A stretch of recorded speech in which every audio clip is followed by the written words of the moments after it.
I arrived at the Grand Riverside Manor wedding venue, wearing my best navy dress and carrying the small gift I carefully wrapped.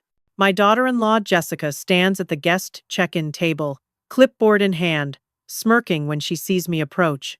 "I'm sorry, but your name isn't on the guest list," Jessica announces loudly enough for nearby guests to hear.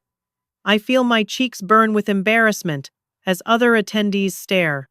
I clutch my purse tighter, confusion washing over my face as Jessica's laughter echoes in the elegant foyer. The months leading up to this moment flash through my mind like scenes from a movie I never wanted to star in. 3 months ago, Jessica had casually mentioned a wedding coming up while we sat in their pristine living room, the one where I always felt like I might accidentally break something precious. She spoke about it the way she discussed grocery shopping or getting her nails done, as if it were just another item on her social calendar. My relationship with my son Daniel had been slowly deteriorating since his marriage 2 years ago. Though I had tried desperately to convince myself it was just the natural adjustment period that comes with a new spouse entering the family. But deep down, I knew something fundamental had shifted. The Sunday phone calls became monthly check-ins. The family dinners moved to restaurants across town during hours when my arthritis made driving difficult. The holiday celebrations suddenly required advanced planning that somehow never included me until the last minute. Standing here now, in the soaring entrance hall of Riverside Manor, I feel impossibly small. Crystal chandeliers cast rainbow patterns across marble floors that probably cost more than my annual retirement income. Women in designer gowns glide past me, their jewelry catching the light like tiny stars. Men in perfectly tailored tuxedos discuss business deals and golf handicaps in voices that carry the confidence of inherited wealth. I had spent 40 minutes this morning choosing between my 3 best dresses, finally settling on the navy blue one Tom bought me for our 35th wedding anniversary. It felt appropriate for what I assumed would be a family celebration. Now, surrounded by couture and diamonds, I realize how foolish that assumption was. My department store dress, which had seemed so elegant in my bedroom mirror, feels shabby and outdated under these magnificent lights. Jessica towers over me in her champagne-colored silk gown, her blonde hair swept into an elaborate updo that probably cost more than my monthly groceries. She holds her clipboard like a weapon, her manicured fingers drumming against its surface as she looks down at me with barely concealed disdain. The smile on her face isn't warm or apologetic. It's the kind of smile a cat gives a cornered mouse. "You must be confused, Vicky," she says, drawing out my name like it tastes unpleasant in her mouth. "This is a very exclusive event. Perhaps you received some misinformation?" Other guests have begun to notice our exchange. An elderly woman in pearls whispers to her companion behind a gloved hand. A distinguished man in a morning coat raises an eyebrow as he passes. I can feel their curiosity like heat radiating from a fire, and I want nothing more than to disappear through the polished marble floor. The confusion cuts deeper than the embarrassment. For weeks, I had been looking forward to this occasion, grateful that Jessica seemed to be including me in their social life again. I had even bought a new pair of shoes, low heels that wouldn't hurt my feet during what I expected to be a long celebration. I had carefully selected a wedding gift from the modest collection of crystal pieces Tom and I had received over our 43 years of marriage, choosing a beautiful serving bowl that had been my mother's. Jessica's laughter rings out again, drawing more attention to our little drama. "Really? I think there's been some kind of misunderstanding. You should probably head home before this gets any more awkward." My hands shake slightly as I adjust my purse strap, the weight of the gift inside suddenly feeling enormous. The familiar ache of exclusion settles in my chest, the same feeling I've been experiencing more and more frequently since Daniel's promotion to partner at his law firm. It's the ache of being tolerated rather than welcomed, of being seen as an obligation rather than a joy. I think of Tom, gone now for 5 years, and how he would have handled this situation. He never would have let anyone, not even family, treat me with such casual cruelty. He would have stood tall, his gentle strength radiating protection and love. But Tom isn't here, and I am alone with the growing realization that my own family sees me as an embarrassment to their newfound social status. I attempt to explain that I must surely be on the list somewhere, perhaps under a different spelling, Or maybe there's been some clerical error. But Jessica cuts me off with a wave of her perfectly manicured hand, her expression shifting from mock sympathy to barely concealed irritation. "Vicky, this is the wedding of Senator Patricia Hawthorne's daughter," she explained slowly, as if speaking to a child who can't understand simple concepts. "Do you have any idea what kind of event this is? The guest list includes governors, celebrities, business moguls. These are people of real importance." Her words hit me like physical blows. She continues, describing how this is the social event of the year, how Senator Hawthorne's daughter is marrying the son of tech billionaire Marcus Chen, how the ceremony will be featured in Architectural Digest and Town and Country magazine. The guest list reads like a who's who of American power and influence, she tells me, each name carefully curated to reflect the couple's standing in society. "You must have misunderstood something somewhere," Jessica says, her voice dripping with condescension.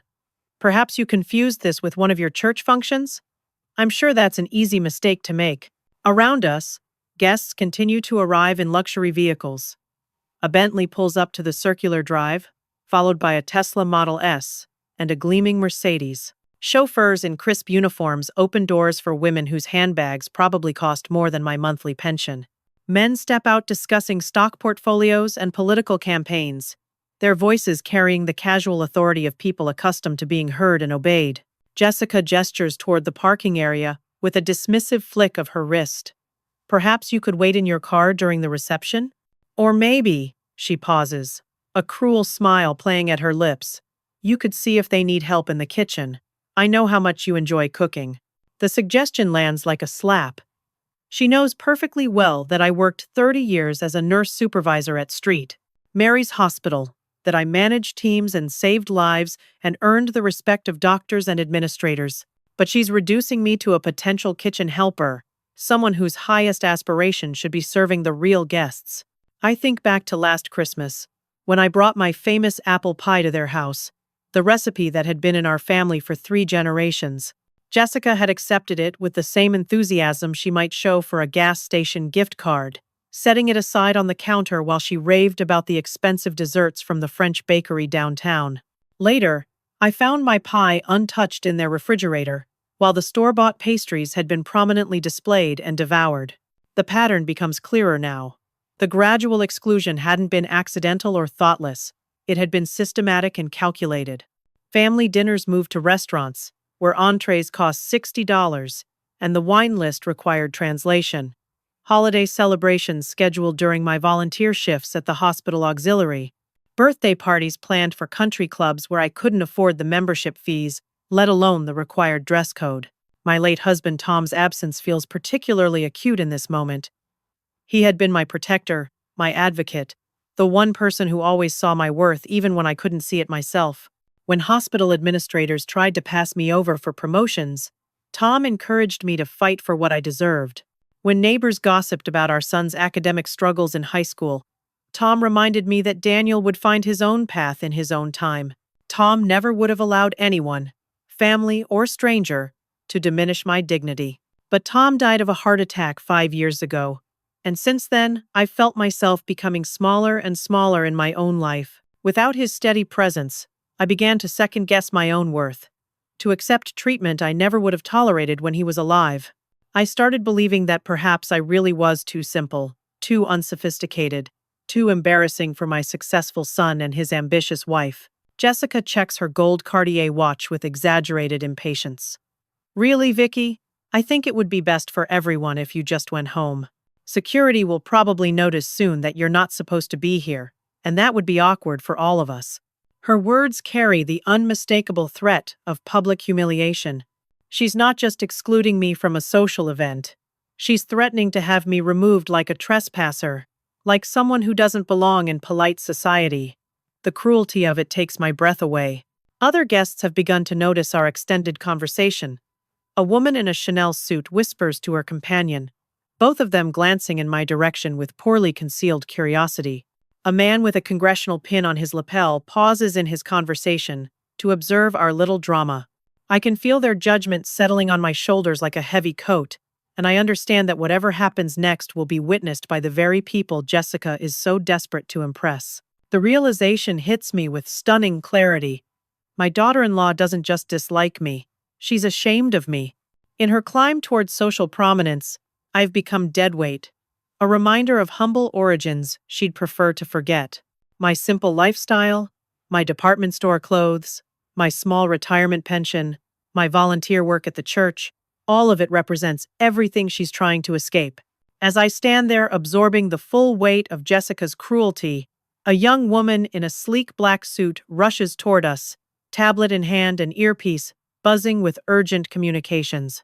Her face shows the controlled panic of someone responsible for every detail of $1 million event. "Reverend Matthews!" she calls out breathlessly, weaving between clusters of distinguished guests. "Thank goodness you're here. I'm Amanda Chen, the wedding coordinator. Senator Hawthorne has been asking for you every 10 minutes. She wants to confirm the Unity Candle sequence one more time before we begin." The color drains from Jessica's face so quickly, I think she might faint. Her clipboard slips slightly in her suddenly trembling hands as she stares at me with an expression of absolute shock. Her mouth opens and closes like a fish gasping for air, but no sound emerges. Amanda continues, oblivious to the drama unfolding before her. "The senator is particularly nervous about the timing of the ring exchange. She mentioned how much she appreciated your suggestions about incorporating her late mother's wedding blessing into the ceremony. She said your insight about honoring family traditions while creating new ones was exactly what they needed." I watched Jessica's world crumble in real time. Her carefully constructed superiority dissolves as she begins to understand the magnitude of her mistake. The woman she has spent the afternoon humiliating, the one she suggested should wait in the parking lot or help in the kitchen, is the person specifically chosen to perform the most important wedding of the social season. Amanda turns to Jessica with professional courtesy. "You must be part of the wedding party. Are you here with Reverend Matthews?" The senator mentioned that all of her close friends and family would be attending. The irony of the moment is exquisite. Jessica has spent months positioning herself as someone important enough to attend this exclusive event, but she's here merely as the wife of a lawyer who handled some minor legal work for one of the senator's business associates. Meanwhile, I was personally selected by the bride's family for a role of honor and trust. 6 months ago, I had received my ordination through an online ministry program, initially just to officiate my best friend's daughter's wedding when their original minister fell ill. It had been a beautiful, intimate ceremony in Sarah's backyard, filled with personal touches and heartfelt vows that moved everyone to tears. Word had spread through our church community about my thoughtful approach, my ability to weave the couple's unique story into the sacred ritual of marriage. Senator Hawthorne attended our Easter service this year, a tradition she'd maintained since childhood, despite her demanding political schedule. That Sunday, I had delivered a reflection about love and commitment, drawing on my 43 years of marriage to Tom. I spoke about weathering storms together, about choosing love, even when it's difficult, about building a partnership based on respect and mutual support. After the service, Senator Hawthorne approached me with tears in her eyes. Her own daughter had been through a difficult divorce and was hesitant about marrying again.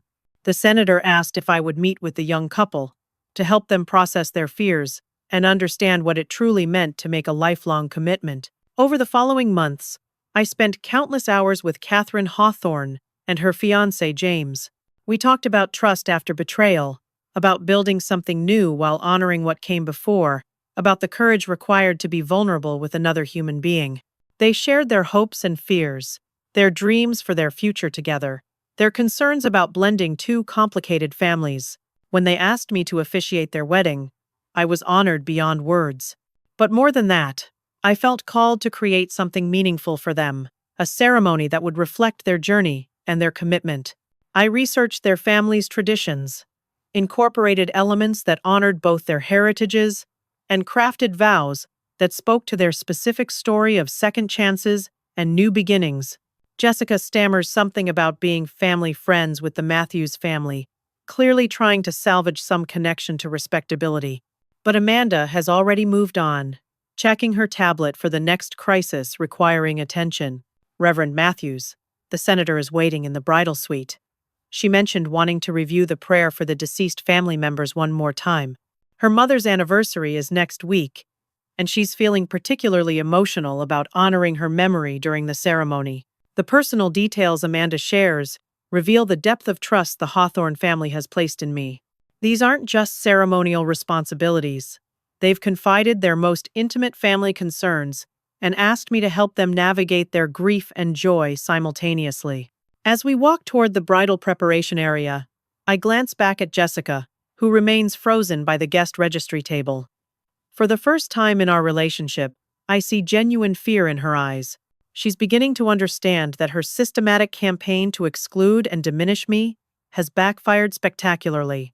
While she's been treating me as an embarrassment to hide, the most powerful family in the state has been seeking my counsel and guidance. Amanda chatters enthusiastically as we navigate the elegant hallways. Senator Hawthorne specifically requested that you be given one of the VIP suites to prepare in. She said anyone important enough to trust with her daughter's wedding deserves to be treated with the highest honor, the VIP suite. While Jessica worried about whether I belonged at this event at all, the host family had arranged for me to have access to amenities reserved for their most valued guests. The twisted irony would be amusing if it weren't so painful. Before we reach the bridal suite, a warm voice calls my name from behind. Vicky Matthews. My dear friend, I am so relieved to see you. I turn to find Senator Patricia Hawthorne approaching with open arms, her face radiant with genuine affection. Despite the formal elegance of the occasion, she embraces me with the warmth of an old friend, her perfectly styled silver hair brushing against my cheek as she hugs me tightly. I cannot thank you enough for everything you've done for our family, she says, her voice thick with emotion. Your wisdom during Marcus's custody battle saved us all from making terrible mistakes. When you told me that anger was just grief wearing a disguise, it changed how we approached the entire situation. The senator's words transport me back to 3 months ago, when she appeared at my door on a rainy Thursday evening, her usual composure replaced by the desperate worry of a mother watching her child suffer. Her son Marcus had been locked in a bitter custody dispute with his ex-wife, a battle that was tearing apart not just his life, but the lives of his 2 young children. She had heard me speak at our Wednesday evening Bible study about forgiveness and healing after betrayal. In my reflection, I had shared some of the wisdom Tom and I discovered during our own difficult years, particularly when we nearly lost our marriage during Daniel's troubled teenage period. I talked about how sometimes we have to lose our need to be right in order to find our way back to love. Senator Hawthorne spent that entire evening in my small kitchen, drinking the chamomile tea I grew in my backyard garden and sharing her fears about her fractured family. She told me about watching her son's anger consume him, about her grandchildren caught in the middle of adult conflicts they couldn't understand, about her own feelings of helplessness in the face of such destruction. Together, we worked through strategies for healing rather than winning. I helped her understand that sometimes the greatest strength comes from choosing peace over victory, that protecting the children meant modeling grace even when the other side showed none. We talked about how to support her son without enabling his anger, how to love her former daughter-in-law despite the hurt she had caused, how to create stability for the grandchildren while the adults figured out how to coexist. The transformation in the Hawthorne family had been remarkable. Marcus began attending counseling, learning to process his grief and disappointment without lashing out. The custody arrangement evolved into a cooperative parenting plan that prioritized the children's well-being over the adults' wounded pride. Most importantly, the family learned to communicate with respect, even in the midst of disagreement. You helped us remember what really matters, Senator Hawthorne continues, her eyes bright with unshed tears. Family isn't about blood, or marriage certificates, or legal documents. It's about the people who choose to love and support each other, even when it's difficult. Amanda hovers nearby, clearly recognizing that this conversation is far more personal than professional obligations usually allow. The senator notices her presence and smiles warmly. Amanda, I hope you've been taking excellent care of Reverend Matthews. She's one of the most important people here today, and I want to make sure she has everything she needs. The coordinator nods enthusiastically. Of course, Senator Hawthorne. Reverend Matthews has the presidential suite for her preparations, and I've arranged for refreshments and anything else she might require. As we continue toward the bridal area, other distinguished guests begin approaching us. Judge William Morrison, a man whose decisions have shaped state law for 3 decades, stops to shake my hand warmly. Reverend Matthews, I had the pleasure of reading about your work in the church newsletter. Your series on restorative justice has been truly enlightening. My wife and I would be honored to have you join us for dinner next week to discuss some community initiatives we're developing. Before I can respond, Congresswoman Sarah Chen appears at my elbow. Vicky, darling, I've been hoping to see you here. My daughter Rebecca is getting engaged next spring, and after hearing about your approach to premarital counseling, we absolutely must discuss having you officiate. Patricia has told me such wonderful things about your wisdom and insight. The invitations and compliments continue as we make our way through the venue. Business leaders, political figures, and social luminaries treat me with genuine respect and affection. These are people who have spent their lives surrounded by others seeking their favor, yet they approach me with authentic warmth and interest. Meanwhile, I catch glimpses of Jessica throughout the crowd, her face growing paler with each interaction she witnesses. She watches from across the room as I receive the social recognition she has been desperately seeking. The very people she hoped to impress by excluding me are the ones who value and appreciate my presence most. Senator Hawthorne guides me personally to the presidential suite, a luxurious space with crystal chandeliers, marble surfaces, and fresh flower arrangements that probably cost more than my monthly grocery budget. A silver service with fine china has been arranged on the mahogany table, along with handwritten notes from the bride and groom expressing their gratitude for my role in their special day. I want you to know, the senator says quietly, that Catherine and James specifically asked that their ceremony be performed by someone who understands what real love looks like. They said your marriage to Tom was an inspiration, that the way you cared for each other through illness and hardship showed them what they want to build together. Her words touched the deepest part of my heart. Tom and I had indeed weathered storms that would have destroyed weaker partnerships. His long struggle with diabetes, my battle with breast cancer, the financial strain of Daniel's college expenses, the grief of multiple miscarriages before Daniel was born, and the heartbreak of infertility afterward. Through it all, we chose each other every single day. They want their marriage to have that same foundation, she continues. Not the fairy tale version of love, but the real kind. The kind that grows stronger through difficulty rather than weaker. As I prepare for the ceremony, I reflect on the profound irony of this moment. My own family has rejected me for being too simple, too ordinary, too embarrassing for their social aspirations. Yet these distinguished people, who truly understand the difference between image and substance, have embraced me precisely because of the authentic life Tom and I built together. Just as I finish my preparations and am ready to begin the ceremony, Daniel appears in the doorway of the presidential suite. My heart leaps for a moment, hoping that perhaps he's come to apologize, to acknowledge the mistake that's been made. But the expression on his face, cold and disapproving in his expensive tuxedo, tells a different story entirely. "Mother, what are you doing here?" he demands, stepping into the suite without invitation. His voice carries the sharp edge of embarrassment rather than concern. "Jessica told me you were making a scene at the guest registry. This is completely inappropriate." The words hit me like ice water. My own son, the child I raised alone after his father's death, the boy I worked double shifts to put through law school, is speaking to me like I'm a stranger who has violated his personal space. "Daniel, there's been a misunderstanding," I begin, but he cuts me off with an impatient gesture. "No, Mother, the misunderstanding is yours. This is not your social circle. These people are not your friends. You cannot just show up at exclusive events because you heard about them somehow." His voice grows louder, more agitated. "Do you have any idea how embarrassing this is for Jessica and me? We've worked incredibly hard to build relationships in this community." The cruelty of his words takes my breath away. This is the same man who used to call me every Sunday just to hear about my week, who brought me flowers on Mother's Day, and told everyone who would listen how proud he was to be my son. Success has transformed him into someone I barely recognize. "I don't understand," I say quietly. "I was asked to be here.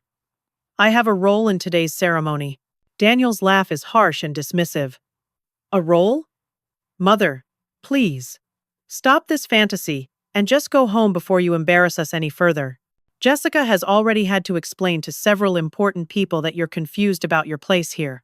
The way he says your place cuts deeper than any other insult. He's telling me that I don't belong in his new life, that my presence diminishes his status rather than enhancing it. The son who once defended me against neighborhood bullies is now the one doing the bullying. She told me you've been going around claiming to be some kind of minister, he continues, his tone growing more contemptuous. Honestly, Mother, getting ordained online doesn't make you qualified to perform weddings for people like this.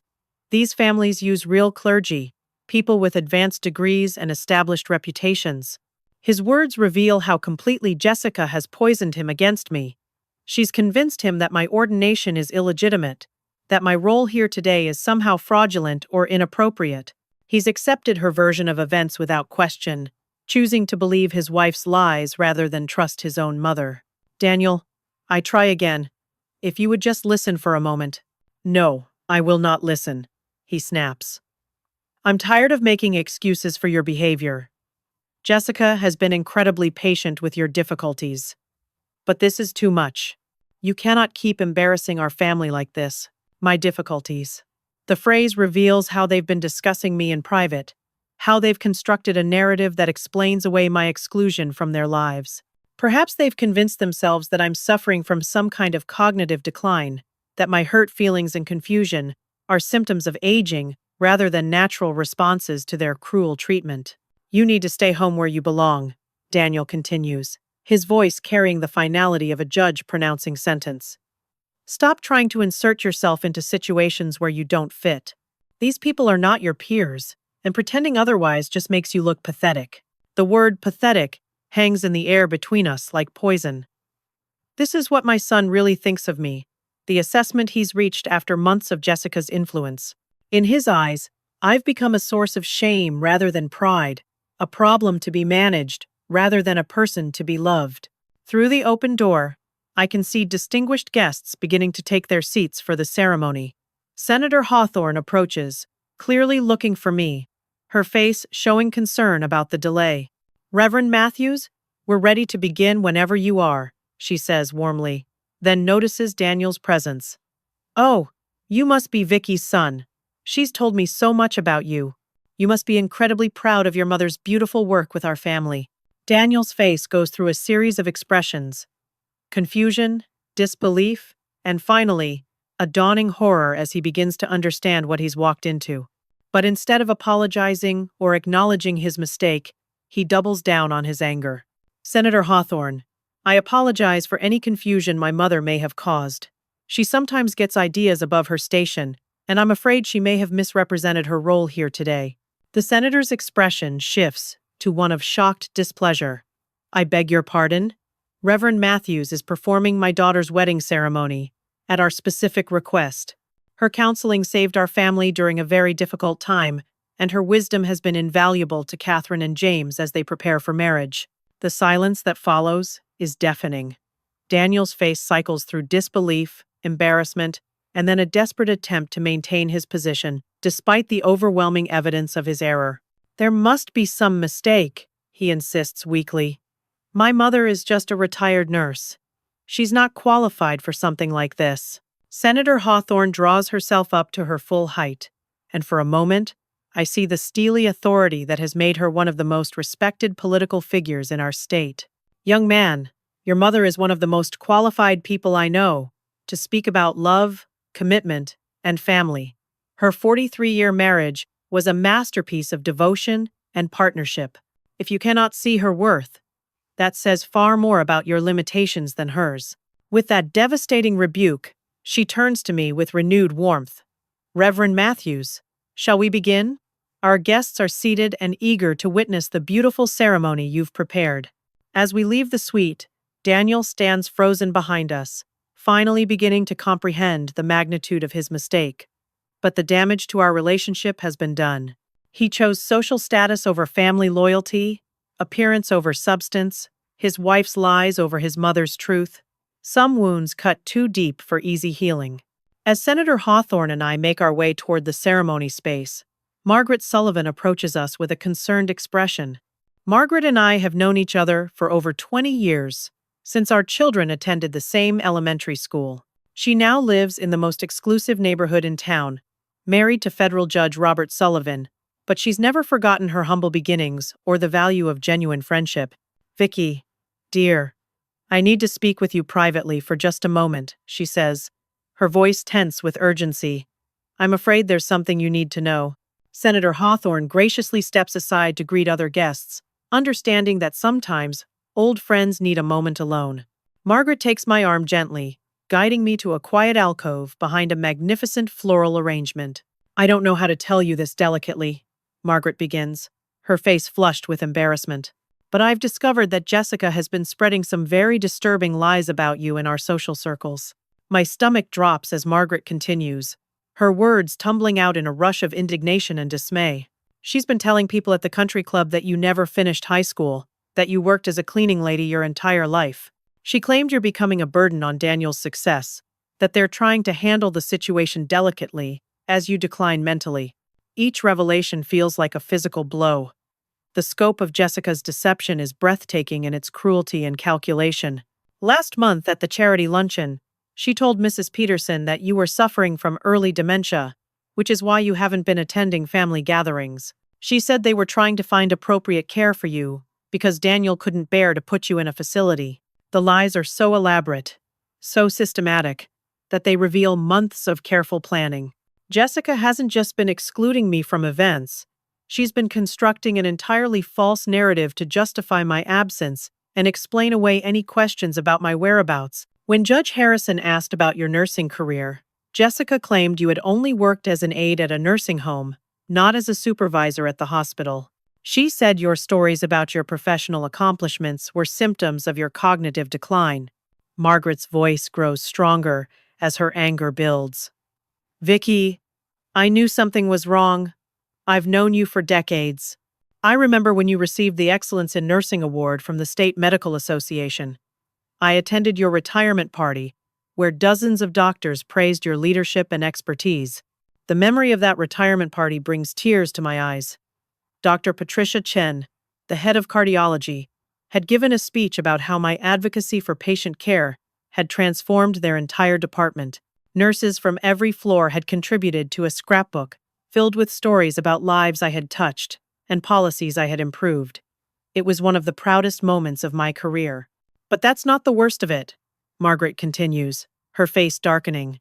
"She's been telling people that you're financially dependent on Daniel, that you can't manage your own affairs anymore.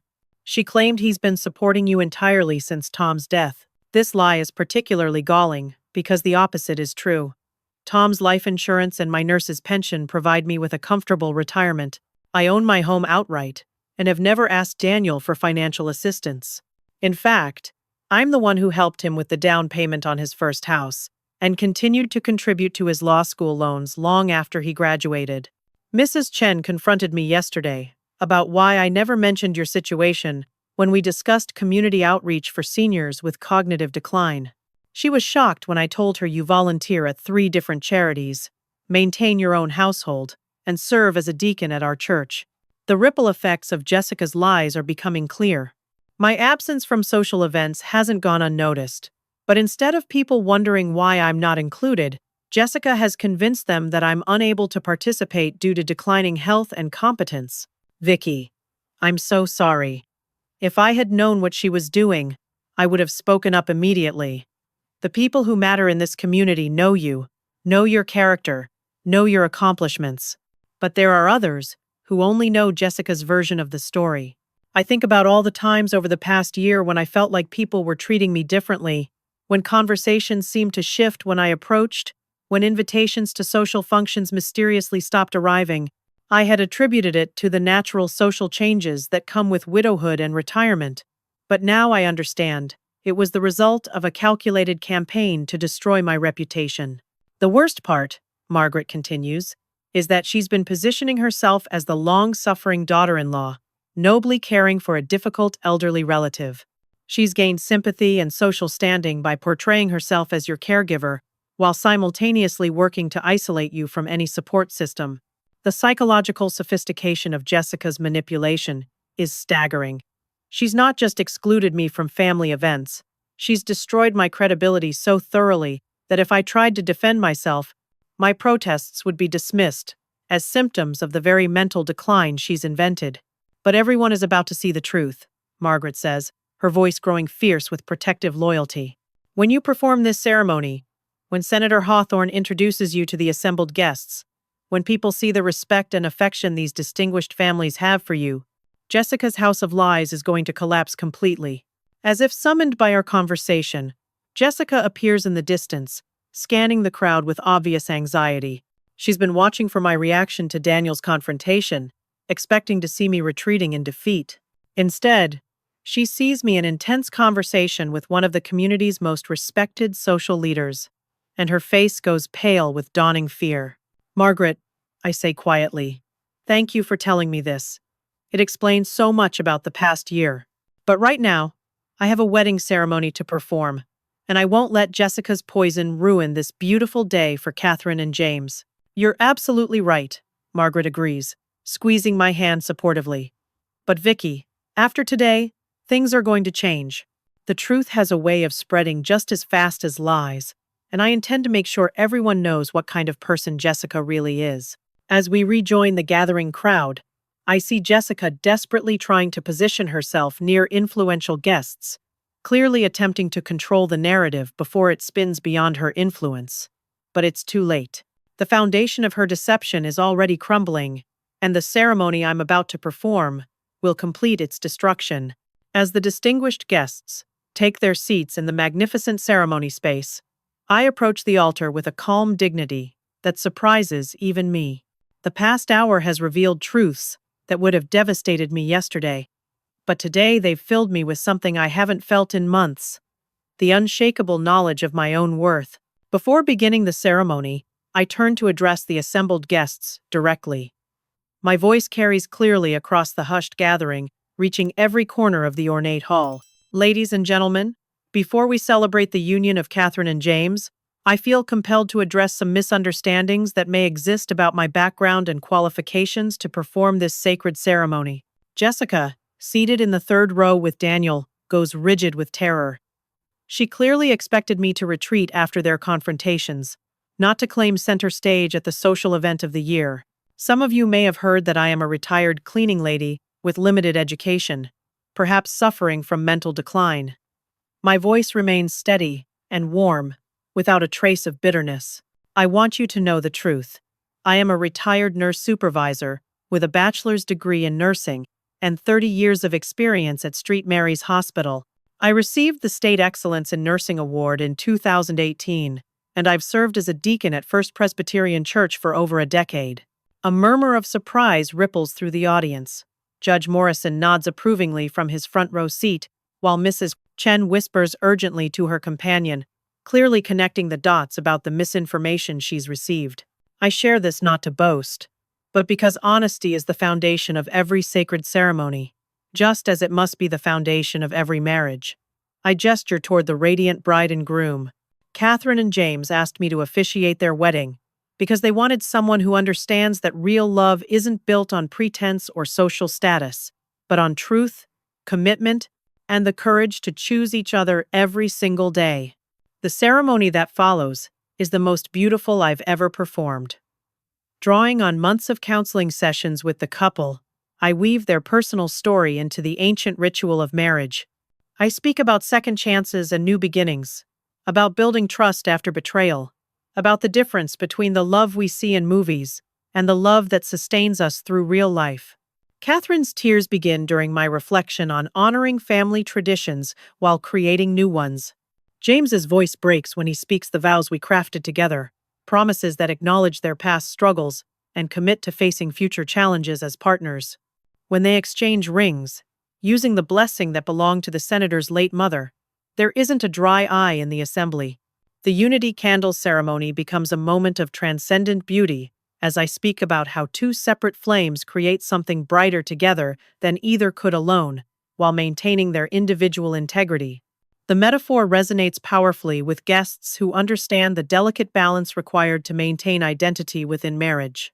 During the closing blessing, I include a prayer for family healing that moves Senator Hawthorne to audible sobs.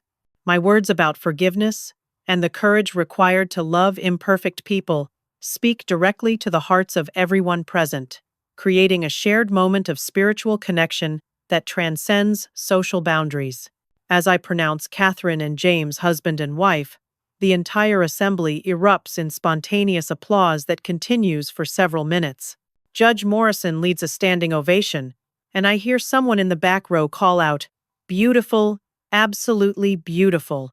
But the most powerful moment comes during the recessional, when Senator Hawthorne takes the microphone for her remarks. My friends, you have just witnessed something extraordinary. Reverend Vicky Matthews has given us a ceremony that will live in our hearts forever.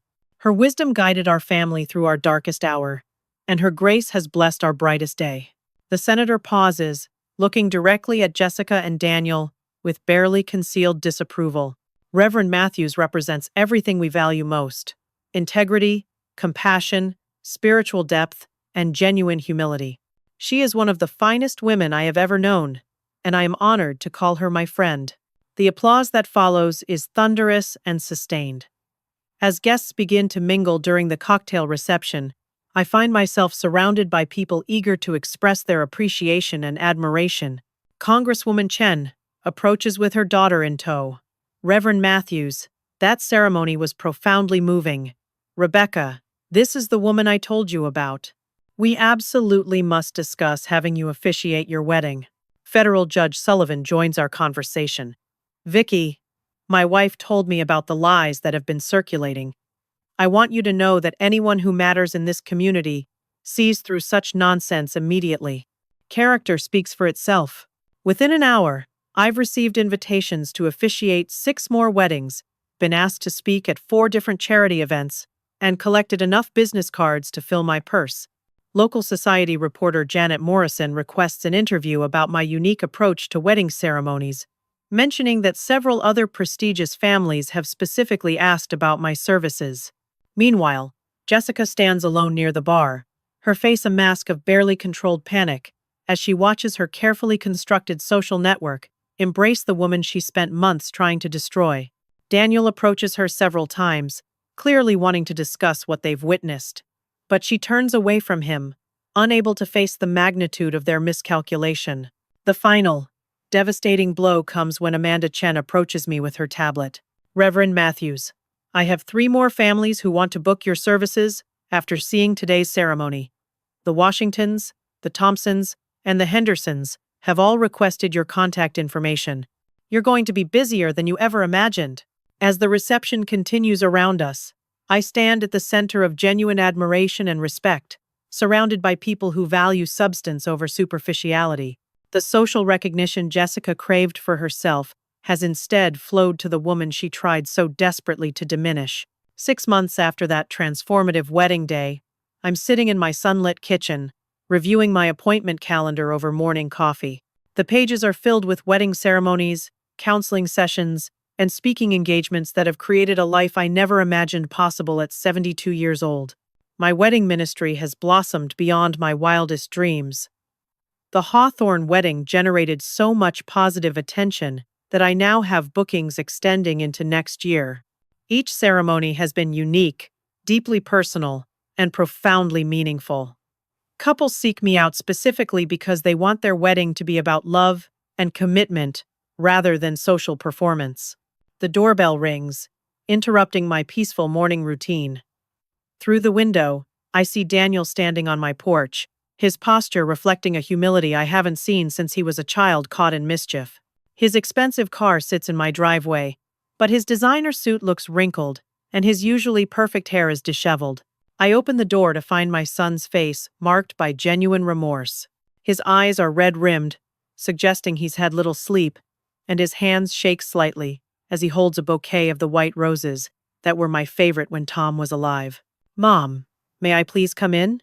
His voice cracks slightly on the word please, a vulnerability I haven't heard from him in years. I step aside to let him enter, noting how he takes in the changes to my home.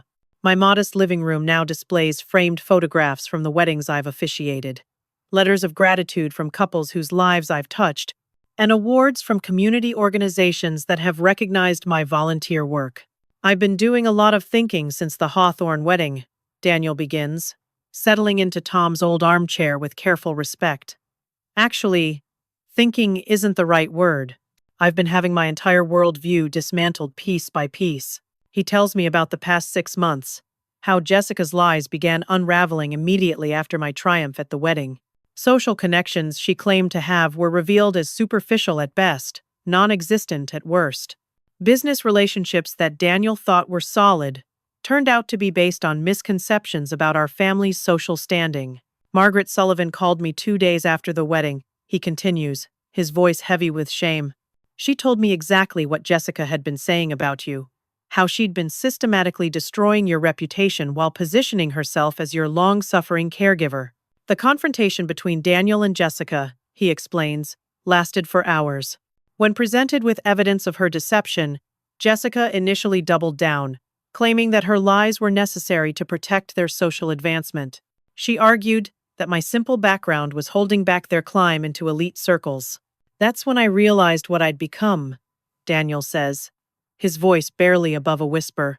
I'd turned into someone who was ashamed of the woman who sacrificed everything to give me opportunities she never had. I'd chosen status over love, appearance over substance, Jessica's manipulation over my own mother's truth. Their marriage, already strained by Jessica's increasing demands and social climbing, couldn't survive the revelation of her character. Daniel filed for divorce 3 months ago, finally understanding that someone who could treat my mother with such calculated cruelty would eventually turn that same toxicity on him. I don't expect forgiveness, he continues, meeting my eyes directly for the first time. I know I can't undo the pain I caused you. I chose to believe lies about the person who loved me most, and I treated you with cruelty you never deserved. His words carry the weight of genuine remorse, but I've learned through my counseling work that apologies without changed behavior are meaningless. Tom and I taught Daniel that real accountability requires more than words. It requires sustained effort to rebuild what was broken. Daniel, I say gently, I appreciate your apology, and I can see that you're genuinely sorry, but apologies are just the beginning. If you want to rebuild our relationship, it's going to require consistent effort, not grand gestures. He nods eagerly, pulling out a folder from his briefcase. I've been in counseling for 4 months, learning about healthy relationships and boundary setting. Dr. Patricia Harrison specializes in family reconciliation, and she's helped me understand how I lost my way. The therapy, he explains, has revealed patterns that began long before Jessica entered our lives. His ambition had gradually eroded his values, making him vulnerable to someone who offered shortcuts to the social recognition he craved. Jessica had recognized and exploited his insecurities about our middle-class background. I want to earn your trust back, he says, his voice steady with new resolve. Not through expensive gifts or dramatic promises, but through consistent respect and genuine effort. Dr. Harrison helped me understand that love is measured by actions, not words. Over the following hour, Daniel outlines concrete steps he's taking to change his life. He's restructured his law practice to focus on pro bono work for families who can't afford legal representation. He's begun volunteering at the hospital where I worked, reading to pediatric patients during his lunch breaks. Most importantly, he's committed to weekly therapy sessions to address the character flaws that made Jessica's manipulation possible. Mom, I know I have no right to ask this, but would you be willing to attend a few counseling sessions with me? Dr. Harrison says that rebuilding trust requires honest communication about the damage that's been done. The request surprises me with its maturity. The old Daniel would have expected immediate forgiveness based on his apology alone. This new approach recognizes that healing requires professional guidance and sustained effort. I'm willing to try, I tell him, but with clear boundaries. I won't be anyone's emotional caretaker or social convenience anymore. If we rebuild our relationship, it has to be based on mutual respect and genuine affection, not obligation or guilt. Daniel's face floods with relief and gratitude. Thank you, Mom. I know I don't deserve another chance, but I promise to spend the rest of my life proving I'm worthy of the love you've always shown me. As he prepares to leave, I walk him to the door, noting how different he seems from the arrogant man who confronted me at the wedding. Success without character had made him smaller. Accountability and genuine remorse are making him larger again. One more thing, Daniel, I say as he reaches his car. Your father would have been disappointed in the man you became, but he would be proud of the man you're choosing to be now. Growth requires courage, and admitting mistakes takes strength. 6 months later, our relationship has slowly begun to heal. Daniel attends counseling religiously, volunteers consistently, and treats me with the respect I should have received all along. We meet for lunch every other week, conversations that are honest, meaningful, and free from the pretense that nearly destroyed our family. My wedding ministry continues to flourish, bringing me into contact with people who value authenticity over artifice. I've officiated ceremonies for senators and store clerks, celebrities and teachers, always focusing on the sacred nature of the commitment rather than the social status of the participants. The greatest gift of this entire experience has been rediscovering my own worth. For too long, I allowed other people's treatment of me to define my value. Now I understand that dignity comes from within, that respect is earned through character, and that the people worth knowing will see your worth without requiring proof. Jessica disappeared from our community after the divorce, her reputation destroyed by the exposure of her lies and manipulation. I harbor no ill will toward her. People who spread poison usually end up drinking it themselves. The lesson that transformed my life is one I share with every couple I counsel. Real love sees beyond surface appearances to recognize the treasure beneath. It chooses commitment over convenience, truth over comfort, character over status. When we have the courage to demand authentic relationships, we create space for genuine love to flourish. As I look ahead to my remaining years, I'm filled with excitement rather than resignation. My calendar is full of meaningful work that honors both my professional expertise and spiritual calling. My relationships are based on mutual respect and affection, rather than obligation or manipulation. My son is slowly becoming the man I raised him to be, and our rebuilt relationship is stronger for having weathered such a severe test. The greatest victory isn't that I proved my worth to people who doubted it, but that I finally remembered my worth for myself. No one can diminish what God has built in you unless you hand them the demolition tools. When we stand firm in our dignity while extending grace to others, we create the possibility for transformation that benefits everyone. Sometimes the most profound changes begin with the simple decision to stop accepting unacceptable treatment. When we love ourselves enough to require respect, we teach others how to treat us and create space for healthier relationships to flourish. The wedding hall humiliation that could have destroyed me instead became the foundation for a life more beautiful than I ever imagined possible. I've learned that family isn't just about blood relationships, it's about the people who choose to love and support each other through life's challenges. My new community of friends and colleagues provides the connection and appreciation that every human heart craves. Most importantly, I've discovered that it's never too late to reclaim your dignity, rebuild your life, and create the relationships you truly deserve. Thank you for staying with me through this journey of pain, discovery, and ultimately triumph. I hope my story encourages you to examine your own relationships and ask yourself, are you being treated with the respect and love you deserve? Have you been settling for less than authentic connection because it feels easier than demanding better? I'd love to hear your thoughts about family relationships and the courage it takes to set healthy boundaries. Have you ever had to choose between keeping peace and demanding respect? How do you handle family members who don't appreciate your worth? Please share your experiences in the comments below. If this story touched your heart or reminded you of your own value, please give it a like and share it with someone who might need to hear this message. Consider subscribing for more stories about real people finding strength in difficult circumstances and discovering that it's never too late to create positive change in our lives.